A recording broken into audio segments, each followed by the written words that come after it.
Hey, so this is a quick walkthrough of Rulent Tower. I'm going through the Vive mic. I have a sound dampener on it, but apologies if you hear some popping noises and that sort of thing. It's not quite the best mic, but I'm just going to go ahead and run you through this Rulent Tower demo I've released. This is actually Rulent Tower VR. This is the final version of this prototype.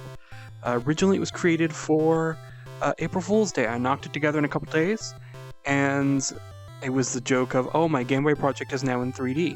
And after I was done with it, there was a lot of things left on the table I didn't have done that I wanted to add, and there were some other things that I just was annoyed by, little inconsistencies and glitches. So I decided to go through and fix a bunch of that, and about 2.5 weeks later, this is where it's at. This will be the final version unless I have to fix something major. So, first things I can fix is right over there. That's right. No more music if you don't want it. You can toggle it on and off by clicking that speaker box right up there. Now, I'm not using the actual in-game music for this recording, so it won't be positionally located if I turn my head left or right, but in the actual game it will be for you. So, one of the first improvements I did is I, of course, made everything less shiny. It was a little bit blinding before. And you also notice the characters moved around and some of them have changed. But you can teleport around just by using these little walking sprites on the floor. Just point, and anywhere you point that turns green means you can interact with it. So I can just go ahead and click around using the trigger buttons. This works on the HTC Vive, the Oculus Rift S, quote-unquote, because I used it via Quest via Oculus Link, and the Oculus Quest itself. I have a separate version that works just on that. But yeah, also your hands are physical objects, so if you want to go here and ring this bell, you can. And you can also activate things at a distance, so you don't have to be too close. Although occasionally you do have to find the little sweet spot. There we go.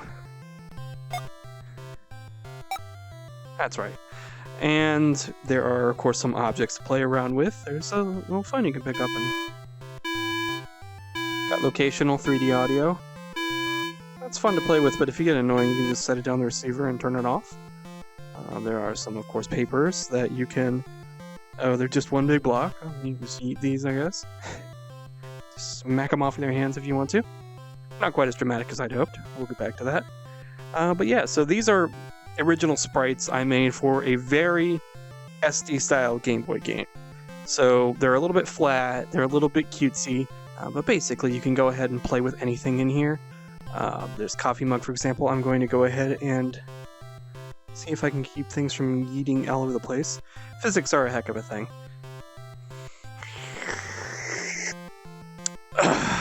Delicious. And of course you got a straw you can play with. You can peek through it like a spyglass. And it's actually really handy for, wrapping stuff around, and it was actually very handy because it's exactly one block width, even though it's technically 3 by 3. It's a bit of a cheat. I got a little crazy on some of the box colliders, fixing some of those. So, right about here. There we go. Perfect fit. And I've fixed things like the trim over here was a little bit sticky out, and not everything's perfect, obviously. I had to cheat here and there, so this is kind of floating a little bit on air, but for the most part, it's a lot more cleaned up than it was before. Also, I just enjoy the straw because it's really therapeutic for just going yeet. One other feature I've added to most of the props is that if they go out of... Some of them had it before, but if they go out of range, because the floor has collision and the walls have collision, but the ceiling intentionally does not have collision. And the whole idea behind that was because I thought, well, people looking into the void is what people playing look into. So, so stuff can go through it, but if it goes anywhere outside of the range of the entryway or this hallway back here, then it'll just respawn.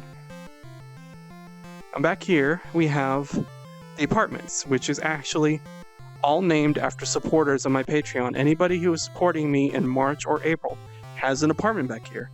Now, they don't open, of course, but, there's limitations, there's scope. And hey, Super King. Super King is one of the top supporters for my Patreon. He actually got a role inside of the game itself. There's also Sofox. He is a good friend of mine, and he donated way too much to my Ko-fi. And while he doesn't have a sprite here like Super King does, if you harass him on the door a little bit... Hello? Who is it? Hey, I can't come to the door right now.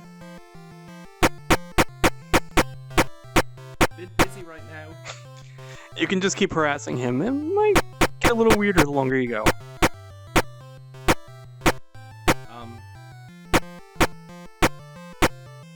Is it pizza? I'm not going to tell you how much longer that goes on. There's Jessica Bumpus. She has been a long-time supporter. It's really great. Matt Schock has been with me for a long time, and it proves to you, even if you're just like, I just need to be like, I can't afford to be dropping $5, $10, $20 a month. If you just even want to support me at $1 or $2 a month, that is huge, especially if you stick around. This is another friend of mine. It's just a kitty. I don't know anything about them. There's Jeffrey Perigo, Braden Benson, and Mask Rider.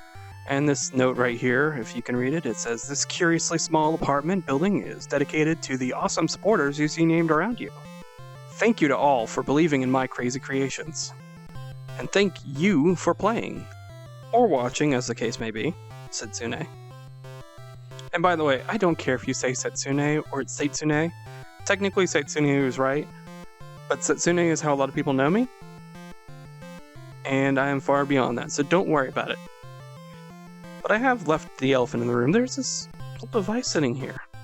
Now, what could that be? It looks like a game device of some sort? What's that game on there? Rulent Tower. Oh, how happens I pick it up? Oh. So this was the alternate look I experimented with. This is a flat shaded style that has no shading whatsoever. It's good, but there are issues with it. Like, for example, you notice how the flower pots kind of blend in. Basically, anything without a sharp outline looks weird. But this is something I experimented with and I wanted to include as an extra. You'll notice a little Game Girl FX. Actually, it's a little bit of a cheat.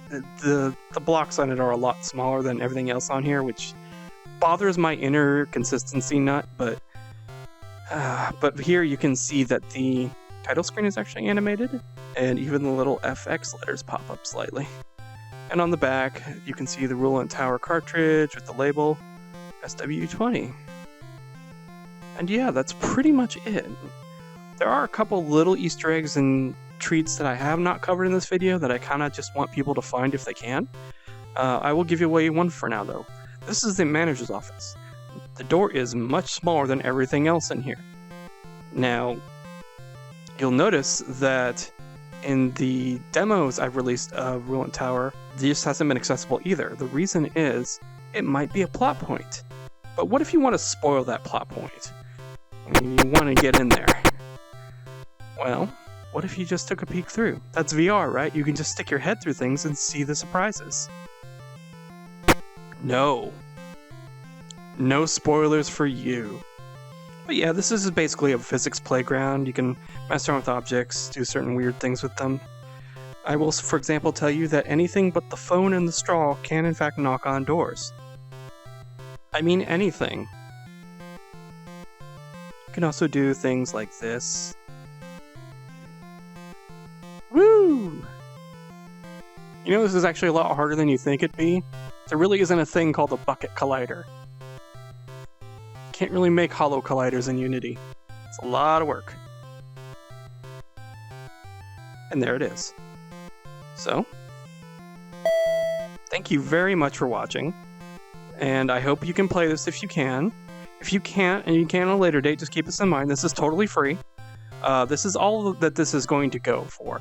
If you want more, tell me, please. I would love to make more stuff like this. It's weird, but it's interesting. And it's great. It's just great to mess around with this sort of stuff, and it's very different from the average VR stuff, despite the obvious physics playground stuff.